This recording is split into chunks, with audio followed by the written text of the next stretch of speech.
Hey guys, today we're taking a look at the dope sequel to Species. Now if you haven't seen the original, don't worry, I have a recap for that one too.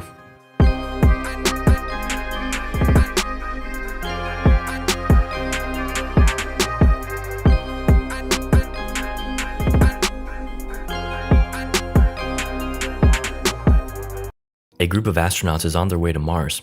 Oh look, some advertisements for the Martians. The main astronaut guy, Patrick, gets off the spaceship, plants the American flag, stands proudly, and collects a couple samples of Martian dirt. The whole event is being broadcast live. We see a man in a mental ward watching in despair as the mission proceeds successfully. I told him not to go! Well, that just about wraps up this whole mission apparently. Time to head back to Earth. Uh-oh, it looks like one of the samples is defrosting. The sample container violently bursts open as a symbiote-like creature oozes out. It flows towards the crew before exploding outward. I'm sure everything's fine. The astronauts head home and we cut to a delightful view of a woman strapped up in a chair contained within a glass cage. This is Eve, a more docile clone of Syl, the hot alien girl from the first movie. Laura, the female scientist from the first film, leads this operation. They're running tests on Eve in search of vulnerabilities so that humanity can better defend itself in the event of an alien invasion. Toxic gas fills the cage and Eve screams in agony, begging Laura to help her. It seems the experiment is a success as Eve is covered in wounds. The military official overseeing the test is quite pleased. Well, until those same wounds miraculously heal in seconds. Eve's alien biology is able to adapt to everything they throw at it. After the test, Eve somberly reflects on her life as a lab rat. She reminds Laura that she's still human, and Laura acknowledges this and reassures her that she took this job to make sure her well-being was a priority. The astronauts make it back safely to Earth. They undergo preliminary tests as several excited onlookers watch. Fortunately, the crew's in perfect health, but just to be safe, they need to abstain from sexual activity for the next 10 days.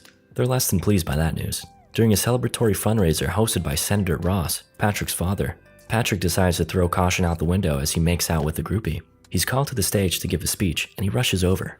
Patrick reflects on the incredible experience of being on Mars and how tiny and insignificant the Earth looked, particularly how easy it looked to destroy. That's foreshadowing. Patrick heads off upstairs to his hotel, and the woman from earlier, Marcy, is there waiting. And she brought along her sister, Lucy. A steamy threesome commences, with Patrick taking turns between the two girls. Somehow, Eve seems to be telepathically linked to Patrick. Her heart rate accelerates throughout the course of the threesome. Marcy leaves to the bathroom while Patrick gets to work on Lucy. In the bathroom, Marcy begins to feel something in her stomach, and before you know it, she's in labor. The accelerated alien pregnancy has left her with a bulging stomach. She panics. Meanwhile, Lucy's dream come true turns into a nightmare.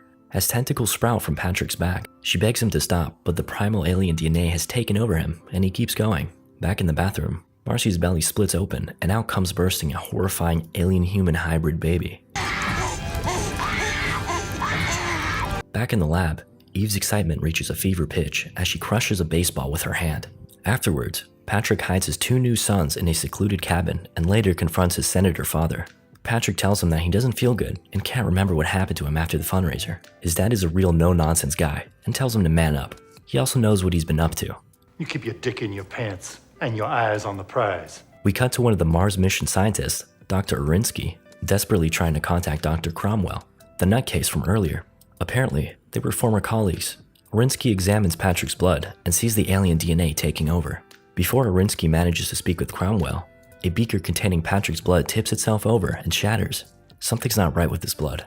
It begins to trail off with a mind of its own towards the wall. Arinsky walks over to inspect, then an alien arm erupts from the wall, disemboweling him. That was fast. Laura meets with Gerald of Rivia. Just kidding, that's Colonel Carter. They proceed to discuss the autopsy findings. This murder was definitely carried out by a human-alien hybrid, but it doesn't quite match Eve's DNA. Plus, she's been strictly contained and monitored. We cut to Preston, the mercenary character from the first film. Seems he now goes by Press and operates a private business offering security services. He's giving a demonstration to a crowd of an anti-hostage attack squad when Colonel Carter pulls him aside to share the great news. There's another alien running amok and he needs Press's help to stop it. Again, he declines, but is quickly persuaded. $1 million, tax-free. Attaboy.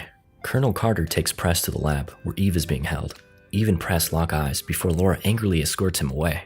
She explains that Eve is a more docile clone of Syl. Her mating instincts have been turned down, and they also limit the amount of testosterone allowed near her. Press is quite surprised to see Laura running this operation, remarking that the old Laura had more soul. They had a bit of a fling in the first movie.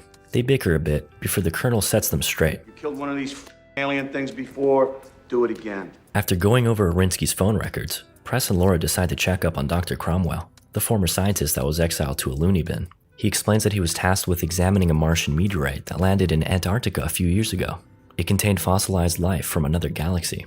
Cromwell theorized that Mars was visited by plague-like alien species over 1 billion years ago, turning it from a lush planet to the lifeless rock we know today. When he got wind of the impending Mars mission, he warned them profusely not to go. In retaliation, they silenced him by firing him from Stanford. The harassment got so bad for him that he ended up breaking the Pentagon general's jaw in a fistfight, which landed him in his current predicament. Press and Laura relay this news to Colonel Carter, and further theorize that the astronauts might have been contaminated by Martian samples. He's quite skeptical, but Press motivates him to act. They could f the human race into extinction. The Colonel suggests they start with Patrick. Patrick is seen about to do another dirty deed when Press busts down his front door, brandishing a sideways pistol. That's how a trained mercenary holds a gun. Patrick and his friend don't seem to notice and continue onward. Press barges into the bedroom, but no one's there. Patrick is not at his house. They decide to check on the other astronauts, starting with Anne, who's about to make love with her husband. They speed over to their house, with Press sensing that something's about to go down. Anne and her husband have just wrapped up, and within moments, her belly expands to full capacity.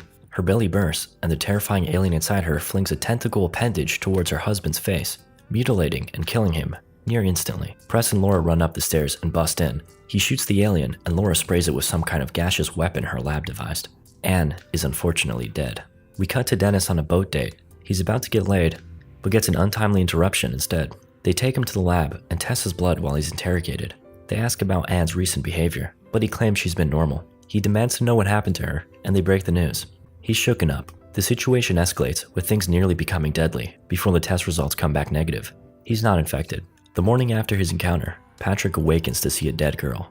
Her stomach is wide open, and a small toddler stands beside the bed. Patrick is sickened, but knows what must be done. He grabs a shotgun as Dennis drives up to his house. He attempts to kill himself, blowing his brains out. His alien powers kick in, and his head grows back. Dennis watches in shock and reports back to the lab about what he saw.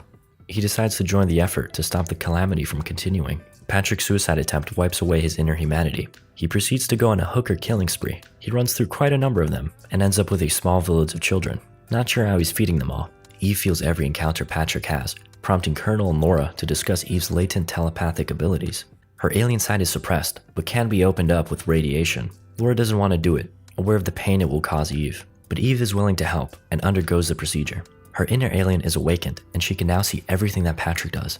They play a game of telepathic telephone with Press and Dennis as they hunt down Patrick. He's at a supermarket in the cereal section. Press really needs to know where that is. Where's the goddamn cereal? Patrick signs an autograph for a girl before abruptly grabbing her and dragging her off to his truck. Press and Dennis follow along in perfect synchrony. They walk up to a gyrating van, and Press breaks the window before waving his gun around inside. Uh-oh, looks like this was the other van people were having sex in. Honest mistake, Press. Over at the prime sex van, we see Patrick in the midst of mating when he suddenly connects with Eve. He's now aware of her. They share a little moment, and Eve broadcasts her location in the lab. Patrick loses interest in his catch and angrily shoos her away before stepping out of the van. Press and Dennis apprehend him. He submits peacefully, feigning ignorance about anything alien-related. Eve senses him approaching as they drive into the facility. Patrick is initially calm, but breaks free in search of Eve. She begs Laura to open the door, but she of course declines. Patrick barges into the room. Nothing's getting between him and Eve. They lock eyes and breathe heavy, separated only by a thin glass door. Eve has visions of them mating in their true alien form. Patrick runs up on Laura, violently demanding she let Eve go and nearly killing her with his dexterous alien tongue. Press comes to the rescue just in the nick of time, spraying Patrick with the gas gun, which causes him to run away. Afterwards, Dennis is seen eyeing Eve up. She follows his gaze with lustful eyes before noticing something and quickly becomes apathetic towards him. Laura explains that the aliens can sense genetic defects and that Dennis has a recessive gene for sickle cell anemia, hence why he was spared infection. The aliens are vulnerable to human disease. Laura reasons that they can weaponize his weakness. Patrick returns to his cozy cabin in the woods to greet his children before being stopped by his father. He tells Patrick that he knows what happened and wants to help him. The military, on the other hand, wants his head, but he assures him he'll keep him safe and get him the best treatment available.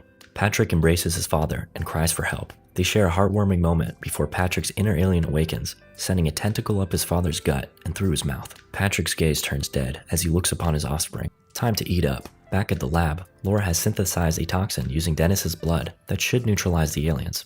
Meanwhile, Patrick's cabin is now full of cocoons baking away. Patrick is a very loving alien father, standing by and watching proudly as one of his sons materializes a cocoon. Press and Dennis gear up, choosing a pistol and a machete, respectively. They're about to head off when Eve escapes. Damn, she's strong. The military shoots her down, but her magic alien powers kick in, healing her instantly. She gets in a car and drives off to Patrick as the group follows suit. How in the hell does she know how to drive? Her favorite show's The Dukes of Hazzard. She arrives at the cabin and makes a beeline towards Patrick. They begin to mate. Laura and Dennis spray the cocoons to death using the gas gun while Patrick and Eve get it on. They shed their outer human form and Eve entangles him with her tentacles. Press walks in on their mating ritual and points his gun at the strange cocoon-like construct they've created. For inexplicable reasons, Press politely asks Eve to move out of the way. Great idea. Patrick, now a gargantuan alien male, promptly emerges and knocks Press and Dennis on their asses.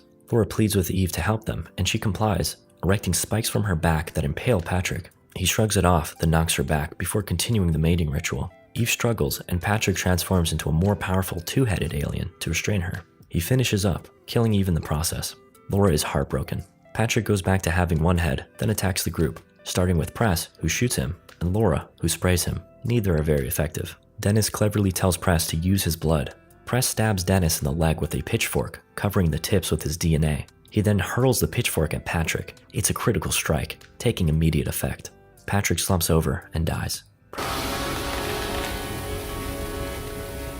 Press and Laura share a celebratory cigarette Did you start smoking? Just now. as medics tend to Eve and Dennis, who is in good spirits. Oh, and then this happens. Thanks for watching, everyone. If you enjoyed the video, please let me know in the comments. I read them all and I comment on them all because I have no life.